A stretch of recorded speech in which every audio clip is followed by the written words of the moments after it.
James, come on!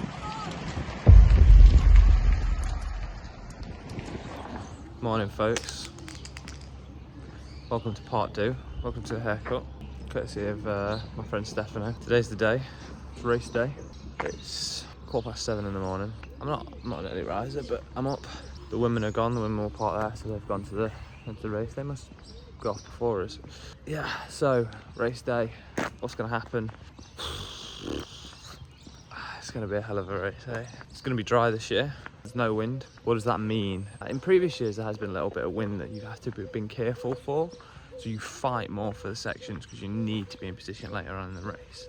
So I don't know if we'll fight quite as much for those early sectors that we did in the past. Although obviously there'll still be a fight, it'll still be fast. But you don't need to be top 10. Maybe you just need to be top. You just need to be top 40, let's say. Dry and dusty doesn't necessarily mean more grip. Dry and dusty actually can be more slippy. The gravel like moves across each other. Look at that, I come to this road, 7 in the morning, think it'd be quiet.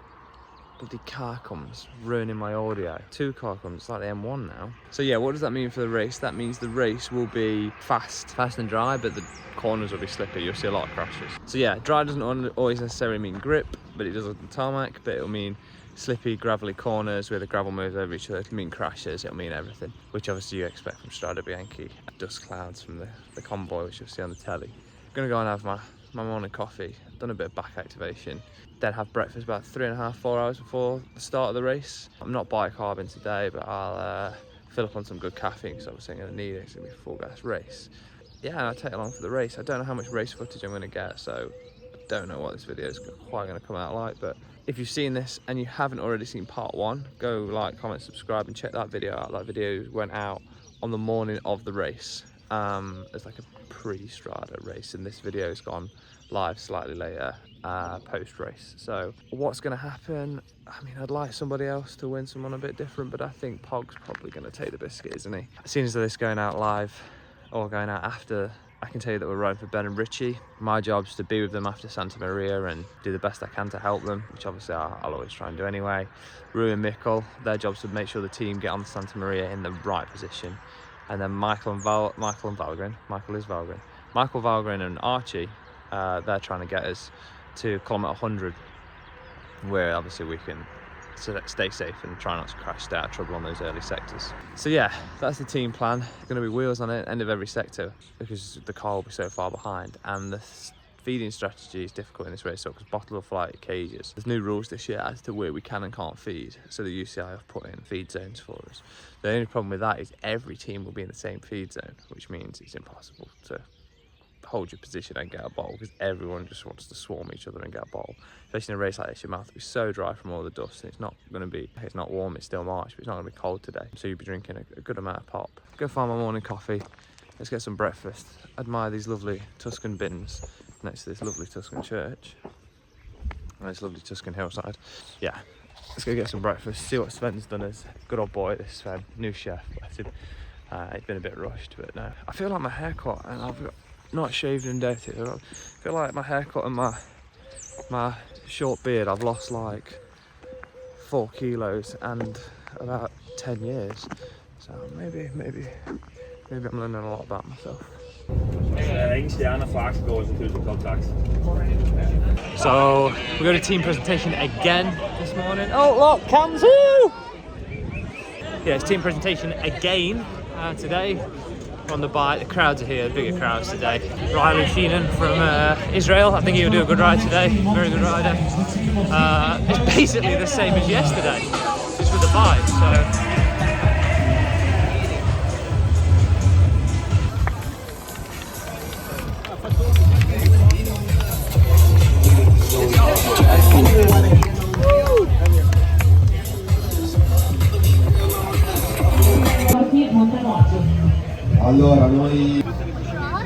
The YouTube channel, is this it? Shouted out your YouTube channel. So that was Amy Cycling Adventures we just bumped into there, who's riding the Sportive tomorrow with the Cams crew. Cams are a good bunch of people. Go check them out, go follow Amy as well. She's got a good channel. So yeah, presentation done. Catch you all in a bit.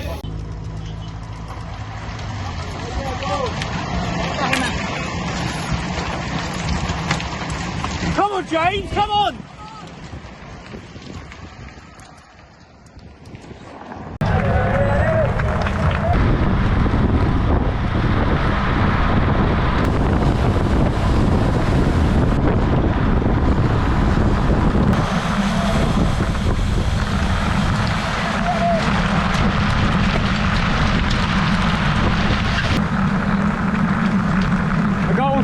energy.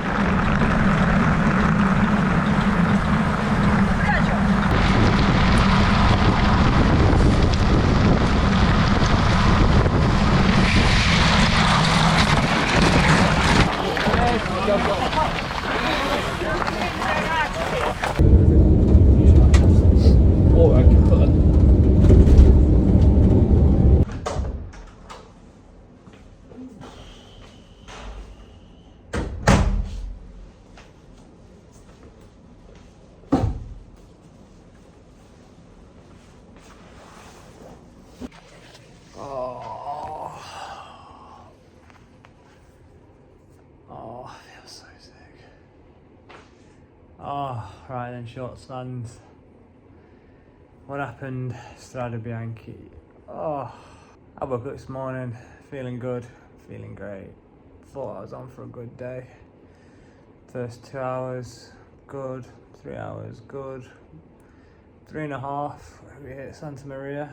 I don't know what happened. Everything just fell apart. I battled to try and stay with the group. I was in the Poggy group at this point. I started getting a little bit of stomachache. And then the rest is a little bit too much information. So if you want to, I don't know, skip another however long, insert where to skip to here. Yeah, long story short, I got the trots, and I had to drop out the group. And then I battled my way all the way to the finish, across the finish line, and I went get my bike to the Sonia. I jumped straight over the fence and I ran into a restaurant. What a day. So now I have a really sore tummy. It's still my favourite race, but look at this, it's still, can you see the dirt? Come on, camera. Still picking it out of my ears, out of my nose, out of my eyes. We don't know why. We think I got a bit of food poisoning maybe from something. So I'm just going to go and get my dinner, and then the team want me to eat in my room tonight just in case there's a risk that I'll infect somebody else. So I'll go grab some dinner, and then we'll do a bit more of an in-depth review of what the score is. Yeah, it's going to be a long evening. Cool, so here we have race day.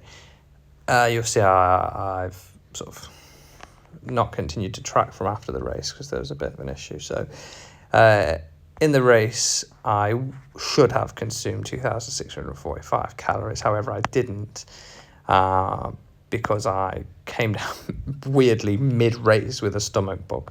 You can see here that would have been 115 grams of carbs an hour, which is bang on about what I need. The estimated energy expenditure, the EEE, would have been 84 kilojoules per kilo. So if you put that into what I weigh, you're looking at about 4,168 calories. You can see that number there. However, each race like Strade Bianche is so hard to predict. You go way over because you don't know when you're going to race. So you can see here then, I'd also anticipated that it's potentially a bit hard to consume all these calories on the bike. So it was a little bit like, okay, preload. So for breakfast, I was prescribed 1,211. You can see I consumed 1,437, same with my pre-ride snack. So let's go and see what we had for breakfast. So we had 274 grams of carbs. Again, 54 grams of protein. I don't really know where that protein came from. I had a bit of yogurt, but not 54 grams. But it was accumulation, just the fact that it was so much food. The 2 Yakults maybe hinting that I knew something was already coming, although I hadn't quite got to it yet. Bread and peanut butter, yogurt, honey and rice. And then milk in my coffee, similar to sort of the day before, but it's just pretty standard food. And then pre-race ride was just a couple of rice snacks. So rice snacks, rice cakes, custom recipe. It's pretty simple. It's old school cycling stuff. So yeah, I mean, you can see here that I didn't eat for the rest of the day. I did eat, but I didn't track, and you guys will see in the video, I got a bit of a stomach bug. But yeah, that is what a pre-race meal and a pre-race day meal looks like. So hope that's helpful. Struggling to eat now.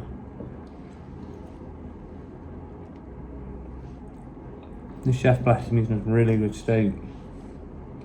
Probably the worst thing you can eat on a bad tummy, but he wasn't to know, bless him. Oh, 3 potatoes. Bit of guacamole and a bit of steak. Not really replenishing the stores, but good thing is we're in Italy and they have crostata and tiramisu. So here's my crostata. Here's my tiramisu.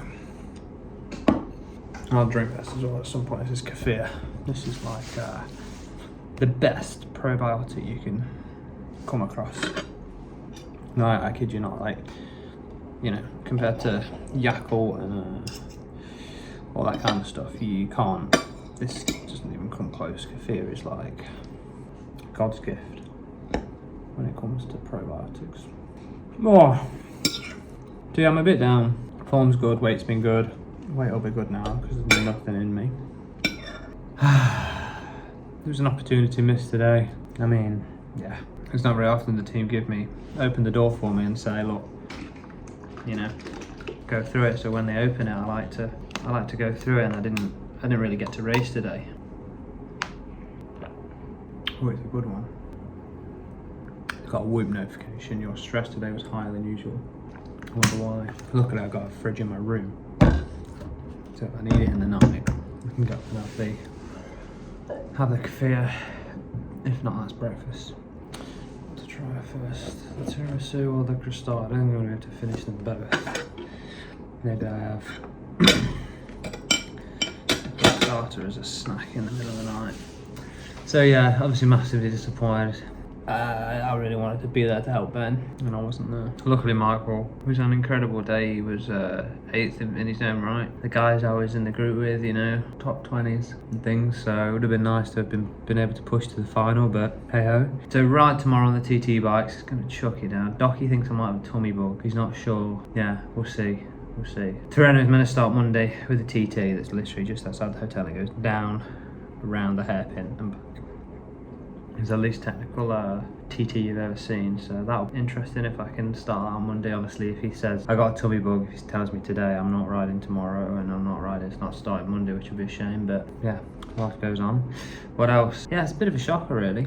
Obviously Ben, Tom as well. Tom would arrive for Tom, you know. I really think Tom, he's going to blossom at Q365. I think in the next year or two he's going to catch up a little bit on that stall that he's had at Ineos. And I think he's the only person really that can probably take it to Pog consistently.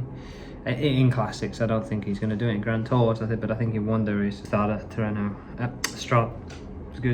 Liège, Flesch, things like that. I really think he's going to be the man. I don't think anyone else can take it to Pog. Then you look at third was Pog's teammate, Tim, an ex-teammate of mine, really nice guy. Life goes on. I really wanted to show you my bike afterwards. I wanted to show you what I looked like afterwards because I looked a stay. I was covered in dust, but some people have some good pictures, so we'll see. I just wasn't in the mood at the time for obvious reasons which I shan't share. So yeah, like, comment, subscribe, turn notifications on if you haven't already. I hope it's been interesting. I hope this has been like what you've been after. This has been a Strade Bianche. I think I finished about 80th in the end. All things considered, considering I didn't eat for the last 2 hours, I don't think I can complain too much. So anyway, let's hope I can recover and start Tirreno. TT is only a couple of K on Monday, and then I can start racing Tuesday, Wednesday, Thursday, Friday for the race and see what happens. So yeah, thanks very much for watching.